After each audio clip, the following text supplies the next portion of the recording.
டிவிகேல join பண்ண உங்க mobile போன்ல பிரவுசரை ஓபன் பண்ணி tvk.family அப்படிங்கிற வெப்சைட்டை ஓபன் பண்ணிக்கோங்க.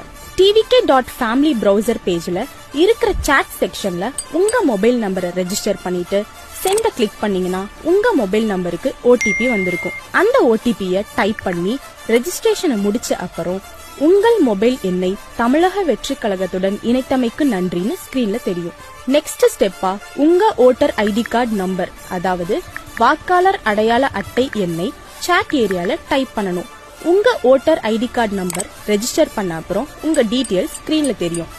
உங்க டீடைல்ஸ் எல்லாம் கரெக்டா இருந்துச்சுன்னா சரின்னு கிளிக் பண்ணுங்க.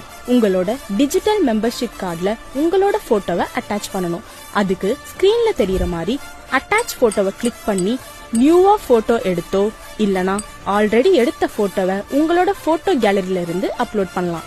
போட்டோ அட்டாச் பண்ண அப்புறம் பிரிண்ட் மெம்பர்ஷிப் கார்டு பட்டனை கிளிக் பண்ணுங்க.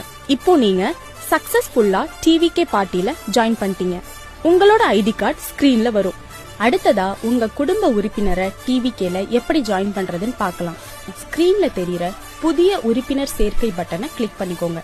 அடுத்து வர ஸ்கிரீன்ல உங்க ஃபேமிலி மெம்பர் கிட்ட மொபைல் நம்பர் இருக்கா இல்லையாங்கிற கொஸ்டின் தெரியும். ஒருவேளை அவங்க கிட்ட மொபைல் நம்பர் இல்லனா இல்லங்கிற ஆப்ஷனை கிளிக் பண்ணிட்டு அடுத்த ஸ்கிரீன்ல அவங்களோட வாக்காளர் அடையாள அட்டை எண், அதாவது ஓட்டர் ஐடி கார்டு நம்பரை ஆட் பண்ணிட்டு அண்ட் அவங்க போட்டோவை ஆட் பண்ணிட்டு உங்க ஃபேமிலி மெம்பரை டிவிகேல ஜாயின் பண்ணிக்கலாம். இதுல முக்கியமான நோட் பண்ண வேண்டிய விஷயம் என்னன்னா, உங்களோட ஒரு நம்பர்ல இருந்து 5 பேர் மட்டும்தான் இது மாதிரி நம்பர் இல்லாம ஆட் பண்ணிக்க முடியும்.